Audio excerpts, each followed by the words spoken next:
Hello everyone. We are the Group 5 and we will be reporting Chapter 5 Population Ecology. What is population ecology?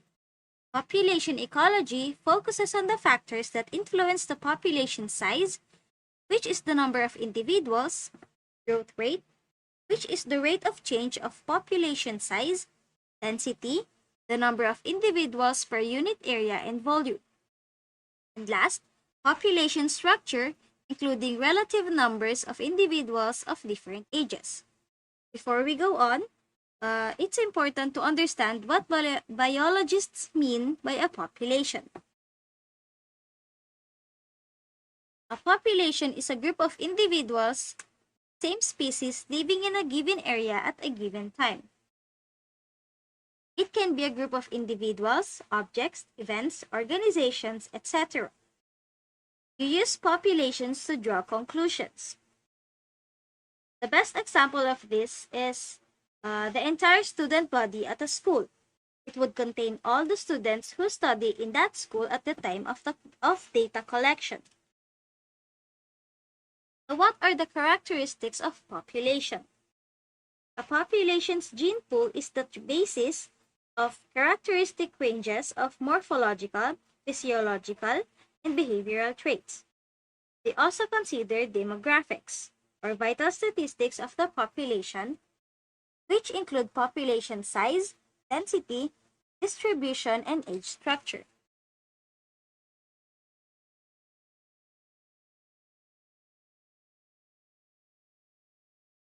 Population density. It is the number of individuals of a species per unit area or volume. Now, population densities are estimated not by counts of organisms but by indirect indicators, such as the number of bird nests or rodent burrows. In most cases, it is impractical or impossible to count all individuals in a population.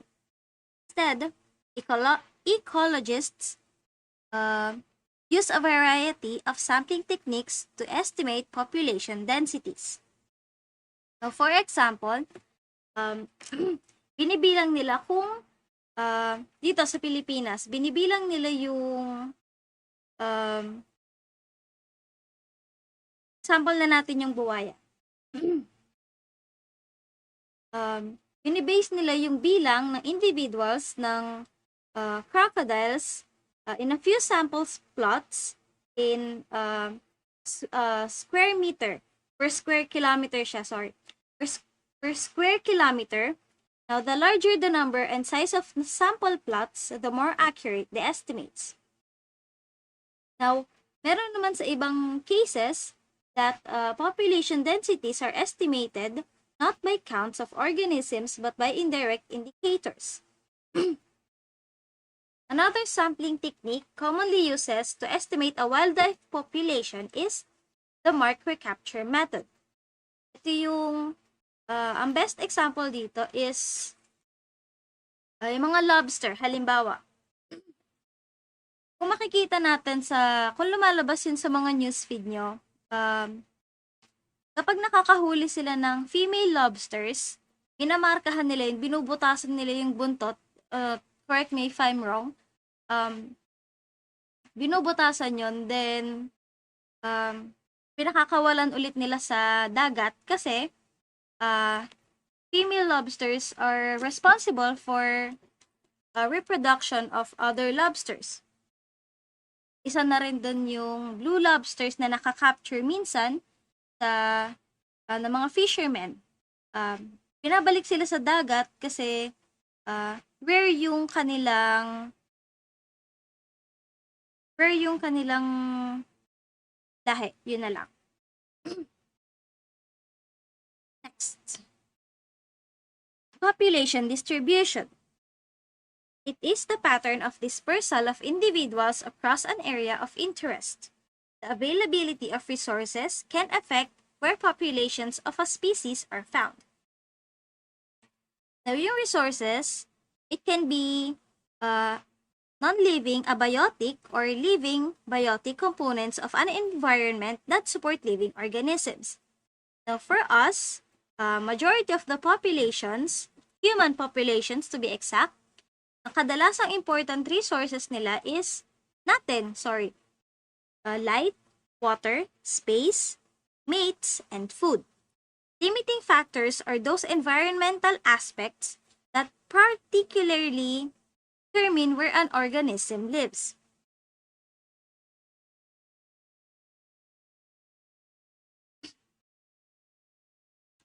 Population dispersion. The dispersion pattern of a population is the way individuals are spaced within the population's geographic range. Now, we have three types of population dispersion. The first one is clump pattern. Second one is uniform pattern, and the third one is random pattern. So, ito yung yan yung parang example niya na kung paano sila, kung paano yung pattern nila. Clump pattern, in which individuals are aggregated in patches, is the most common in nature. Clumping often results from an unequal distributions of resources in the environment. For example, yung mga isda. Bakit sila nagka-clump? Kasi, for mating or social behavior of them individuals. Now, isa pang reason is tendency of offspring to remain with parents. And hindi lang yun, more chances na mas makahanap sila ng pagkain as a group. And to protect them from predators na hindi sila kunin isa-isa.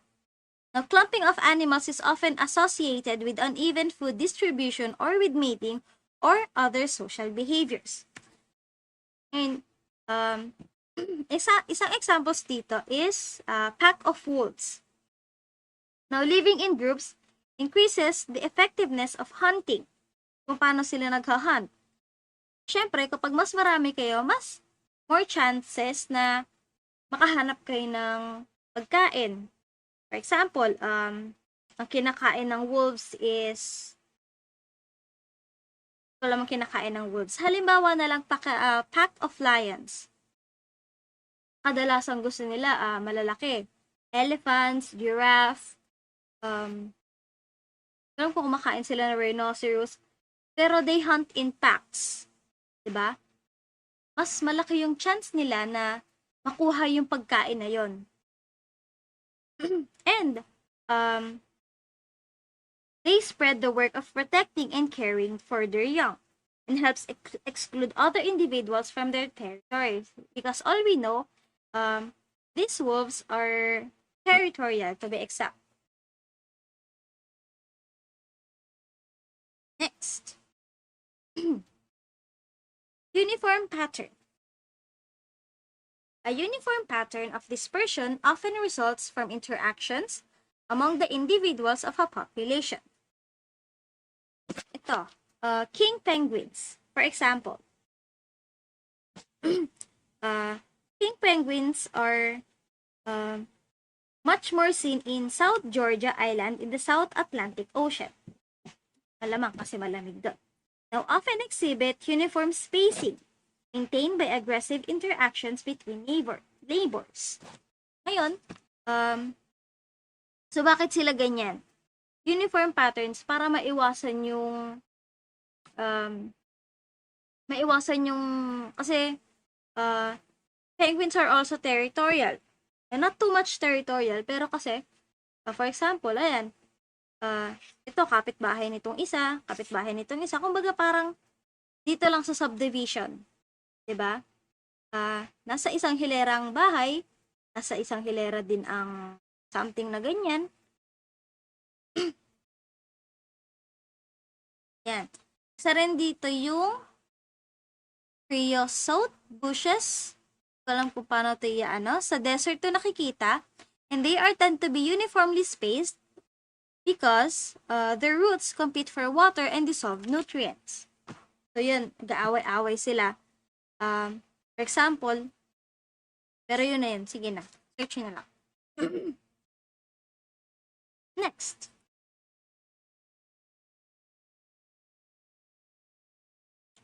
Random pattern. Ito yung third type, which is where individuals in a population are spaced in a patternless, unpredictable way. So, this only occurs in the absence of strong attractions or repulsions among individuals in a population. The best examples nito is the dandelions. Dandelions grow from wind-blown seeds that land at random and later germinate. So, syempre, yung mga, di ko lang sprouts yun, pero basta mga seeds, syempre, kung saan man hanginin yung kanilang mga seeds, doon na sila tutubo. Parang, makikita naman natin na may mga lugar na may bigla na lang nagsusulputan ng mga bulaklak, na mga puno, ganun. Yun. So, yun yung isang example ng random pattern. Tulad nitong forest trees, di ba? Nakikita na lang natin siya. Makakakita lang tayo ng puno na bigla na lang tutubo dyan sa tabi or something. Basta kung saan alam ng plant na yun na yan, masagana yung lupa, something.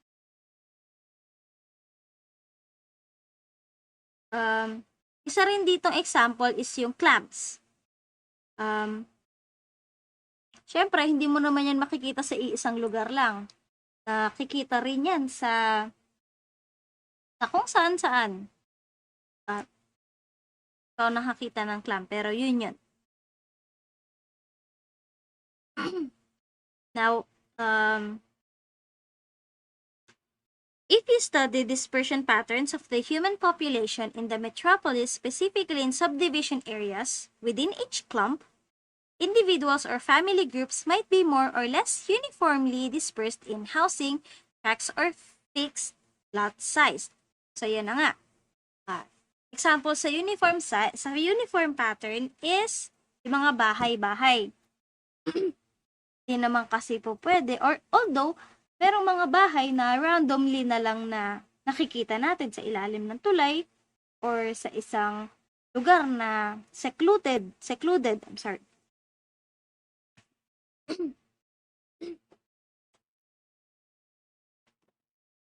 Growth rate. The growth rate results in population size changes. A population's annual growth rate is dependent upon natality or birth rate. From the word itself, it is the number of individuals born each year. Yung mga pinanganak in Tagalog, mortality or death rate, which is the number of individuals that die each year. Another deaths. The death rate, which is also the ratio of the total number of deaths to the total population. Next, immigration. The number of individuals of a species moving into an existing population. For example, sino bang pwede ko? Si Dora na lang. For example, si Dora. Magmamigrate siya sa Philippines. Galing siya ng Mexico. Yun yung immigration. Papasok siya sa Philippines as an individual into an existing population already. Now, emigration, it is the number of individuals that are moving out of an existing population. For example, si Dora ulit. Pupunta siya rito sa Pilipinas nang galing siya sa Mexico. Ngayon, emigration ang tawag sa pag-alis mo sa bansa na pinanggalingan mo.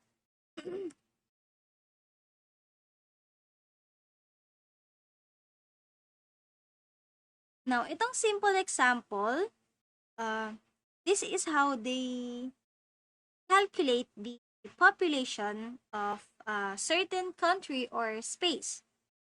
Now, for example, The number of births is 30 per year. And the number of death is 10. So that is 30 minus 10. Now, per year, dun sa per 30 births and 30 deaths na yon, sa 1,000 individuals, and basahin yung equation, 30 minus 10 divided by 1,000 equals 0.02 or 2%. The population will grow because the number of births exceeds the number of deaths. So, syempre, it is already given, kapag mas marami ang pinanganak, syempre, lalaki yung population. So, on the other hand, if the number of deaths exceeds the number of births, the value of growth rate is negative and the population will shrink.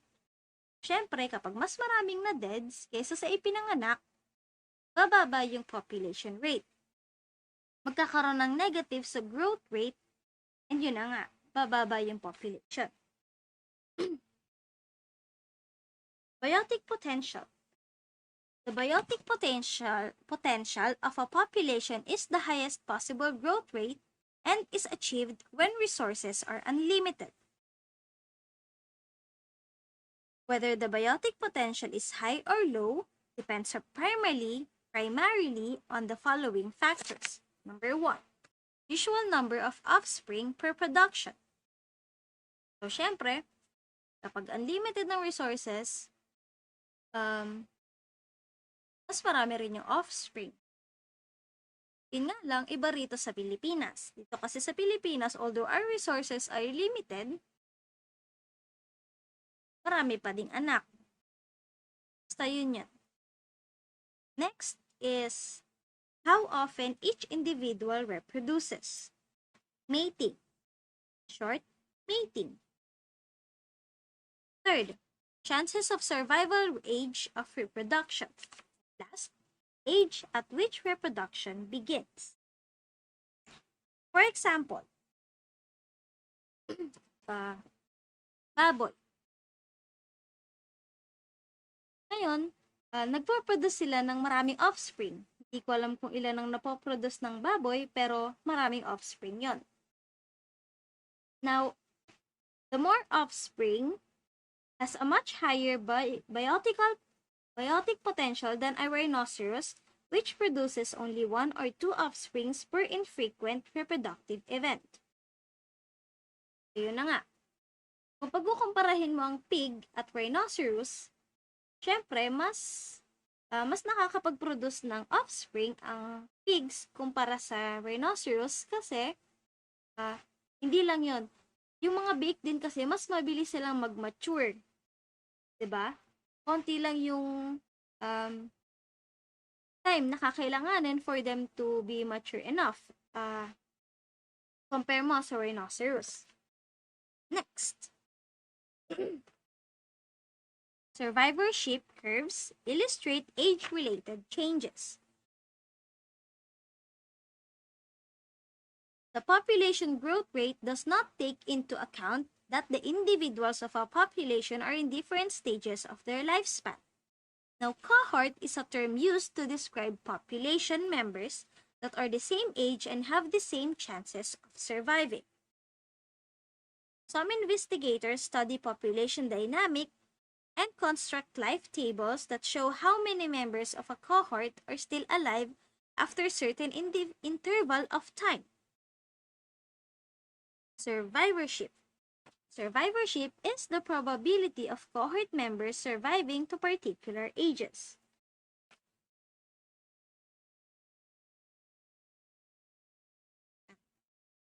Okay. So, nakikita natin sa image na to that it has type 1, 2, and 3.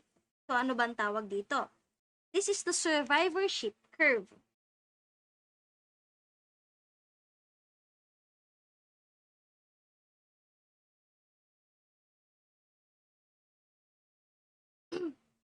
Now, this graph shows the number of proportion of individuals surviving at each age for a given species or group. Ngayon, meron tayong 3 types three types of survivorship curve. The first one is type 1 survivorship curves are characterized by high survival in early and middle life, followed a rapid decline in survivorship in life. The best example for this are humans. Why?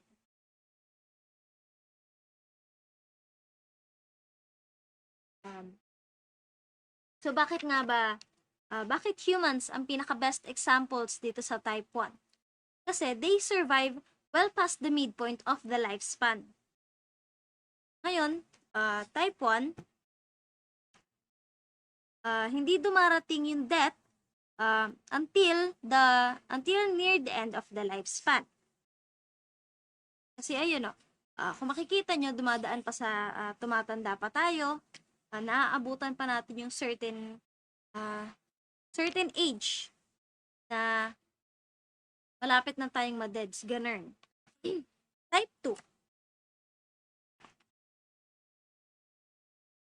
Type 2 curves are intermediate between type 1 and type 3, where roughly constant mortality rate is experienced regardless of age.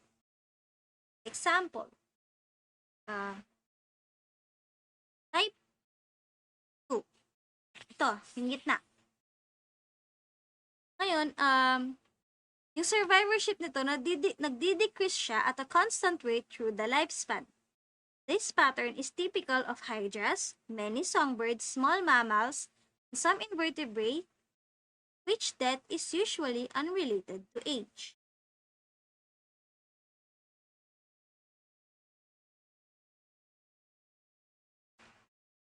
Next, type 3 curves, the greatest mortality is experienced early on in life, with relatively low rates of death for those surviving this bottleneck. So, best example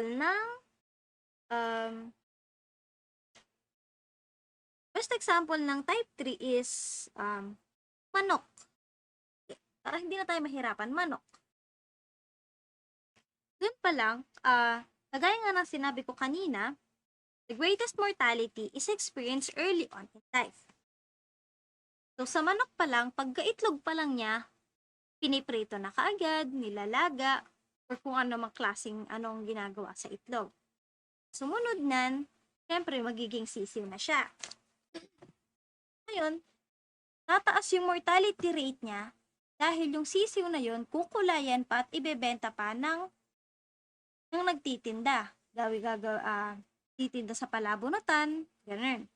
Ngayon, susunod, syempre, lalaki na yon. Kung makasurvive man siya, lalaki na siya. Yung manok na yon, syempre, it's either pang sabong or gagawing tinola. Diba? So, dito sa type 3, mas malaki yung mortality rate niya, mas mataas yung mortality rate niya kumpara sa type 1 and type 2. Kumbaga, ang type 1, pinakamahabang lifespan, type 2, bandang gitna na lifespan. Yung type 3, malapit-lapit na sa, sa bangin, kumbaga.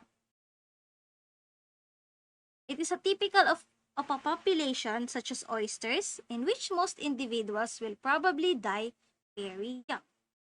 So, yun na nga, yung manok. This type of survivorship curve occurs in many invertebrates, fishes, fish, and humans in less developed countries. So, parte din pala dun yung humans, dun sa type 3. Bakit?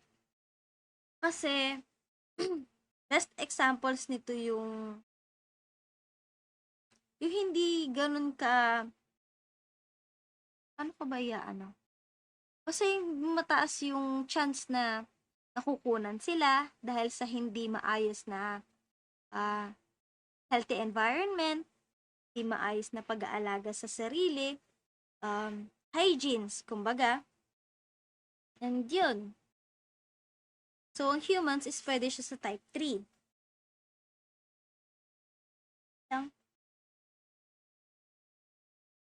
Age structure diagrams divide the population into age groupings.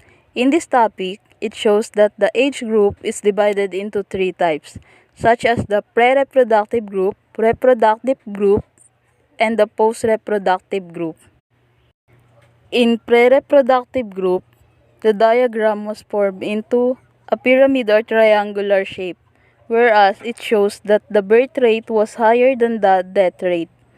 Tinatawag din ito ang expansive population pyramid or group. Since compared nga sa ibang age group, this type continues to expand and shows a good result. Next one is reproductive group. This bell-shaped diagram which shows that the size of reproductive group is equals to the size of the pre-reproductive group. This type of age group shows the stable changes of population. What I mean stable is it's neither increasing nor decreasing. From the birth rate to middle age, it shows a positive result. The last age type is the post-reproductive group. This group was still considered the smallest among the other age groups. One of the reason is their mortality. Pinapakita dito na mas mababa ang birth rate or the pre-reproductive group as well as the reproductive group compared sa death rate or post-reproductive group. It openly has an urn-shaped diagram. Tinatawag din itong constructive population pyramid kung saan pinapakita nito ang mataas na death rate chance compared sa birth rate. Next topic is the patterns of population growth. So, ano nga bang population growth? As the word it said, it's the increase of the number of people in a population.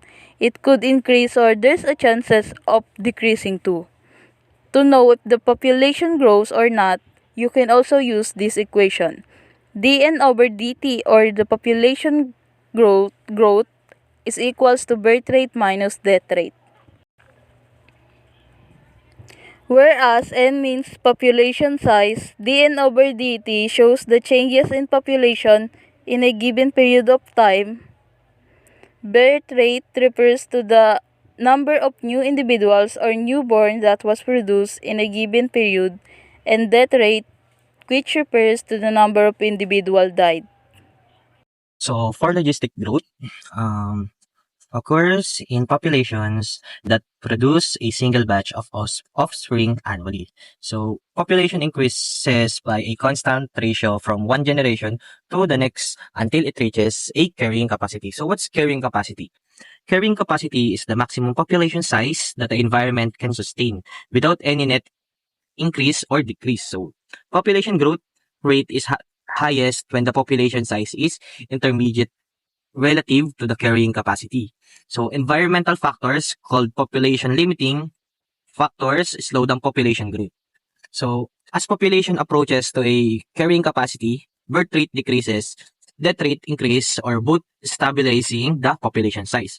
So, in short, logistic growth is meron siyang carrying capacity, which is it limits dun sa certain species na hanggang dun lang yung kaya niyang i-sustain na number of species, specific species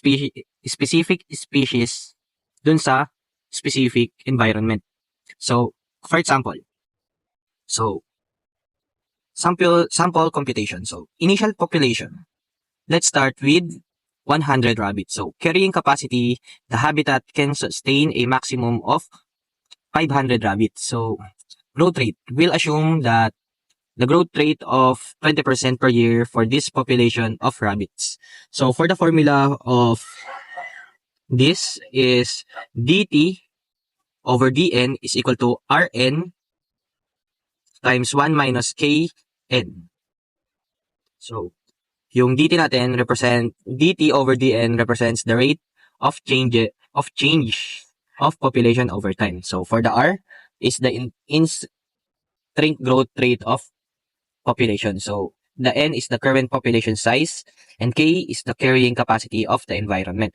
So, given initials, so n is equal nga dun sa 100 rabbits, carrying capacity is equal to 500 rabbits, and growth rate of 0.2 or 20%.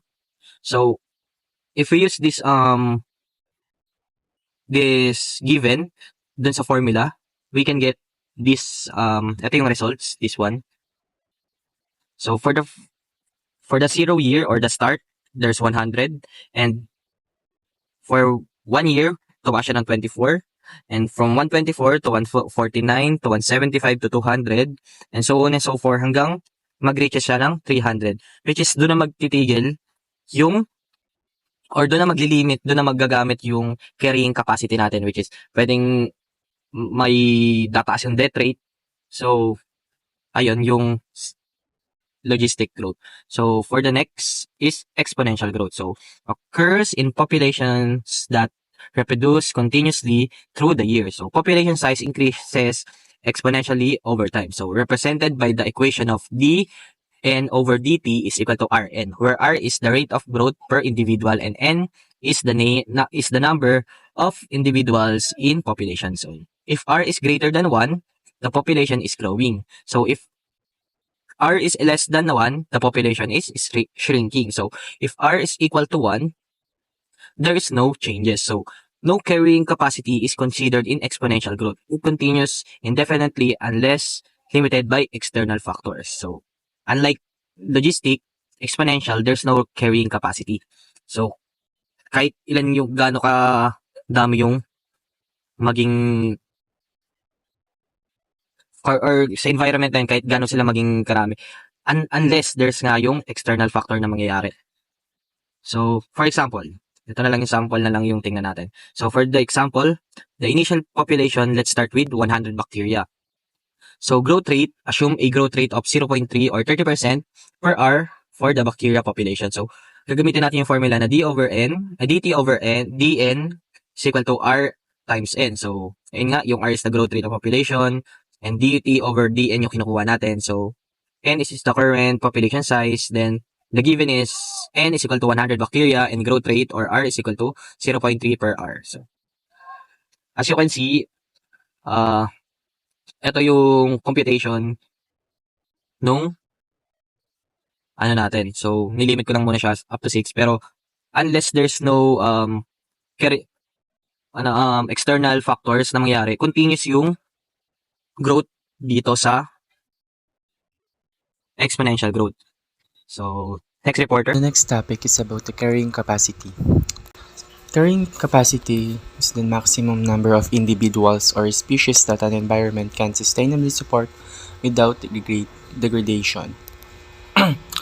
Next is understanding carrying capacity is crucial for managing ecosystems, natural resources, and human populations effectively. So when it comes to carrying capacity, another explanation with this is the maximum population of size na pwedeng i-support na environment without causing a long-term damage to the ecosystem. Ayun yung given to the resources that an environment that have, ayun yung kaya niyang i-support. This is a sample graph of carrying capacity. So the number of ship starting with 0.5, 1.0, 1.5, and 2.0. So from 1800, and overshoot the carrying capacity. So these are the factors that environment, biotic, and human had. So under environment, these are climate, soil fertility, water availability, and habitat quality. So in biotic factors that was tackled from the previous lessons, some of them are competition for resources, predation, disease, and interaction among species. And human factors, land use, pollution, resource consumption, and technological advancement.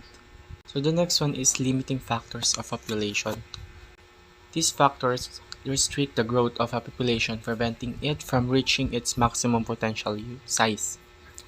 Understanding limiting factors is essential for predicting population dynamics, managing ecosystems, and addressing environmental challenges. So in other words, the limiting factors is nagko-condition sa environment, kung anong resources yung meron siya. Nire-restrict niya yung pag-growth ng population, like abundance and distribution of population within an ecosystem. So, influencing its carrying capacity, some example of this are including the food availability, habitat space, water supply, and predation pressure. So, yung limiting factors, ito yung nagli-limit ng restriction ng or nagre-restrict ng paglago ng isang population sa ecosystem. Hi guys, ako nga po pala si Iverson Eldadis at isa po ako sa members dito sa Group 5. Independent factors. Impact remains constant regardless of population's density. Ang density independent po ay nakakaapekto sa paglaki ng populasyon, ngunit hindi siya related sa laki o size ng population. Ang density independent factor ay kadalasang nauugnay sa weather at marami sa mga factors na ito ay abiotic. Sample na lang po yung sunlight, climate, temperature, or fire. Ayun nga po, ibig sabihin po, yung density independent po ay mga hindi po siya inaasahang pangyayari at hindi po siya nakaka-apekto sa population size. Bigay po ako ng example ng density independent limiting factors. Halimbawa po, magbigay na lang po tayo ng pinaka subject na hayop. Halimbawa po yung deer po, yung usa. Halimbawa po, nagkaroon po ng sunog sa isang forest na kung saan po marami pong nakatira na mga deer. Papatayin po ng apoy yung mga unlucky na deer na naroon. Ang isang individual po na deer na namatay ay hindi nakasalalay sa kung gaano karaming iba pang mga deer ang mga nasa paligid. Ayun nga po, ibig sabihin po yung density independent po ay isa po siyang pangyayari na hindi inaasahan at hindi nakaka-apekto sa population size. At ang pangalawang uri naman po ng limiting factors sa population ay density-dependent factors. A limiting factor depends on population size. Example, competition, predation, parasitism, and disease. Ang density-dependent factors po ay related naman siya sa population size at dumedepende sa population size. Kabaliktaran po siya ng density-independent. At ang mabibigay ko naman po na example dito ay tungkol rin po sa mga deer. Halimbawa po, population po ng deers na mayroong pare-pareho ng dami ng pagkain. Kapag ang populasyon nila ay maliit, ang limited amount po ng pagkain nila ay sasobra pa para sa kanila. Ngunit kapag ang populasyon ay malaki, yung limited amount po ng food ay hindi magiging sapat at dito magsisimula ang competition ng mga deer. At dahil sa competition, maaaring mamatay ang ibang deer sa gutom o mahirapan na silang magdagdag ng iba pang deer. Dahil sa competition, naapektuhan ng populasyon size ng deer. Inuulit ko po, ako po si Iverson Eldadis at dito po natatapos yung topic na napunta sa akin, limiting factors of population. Maraming salamat po.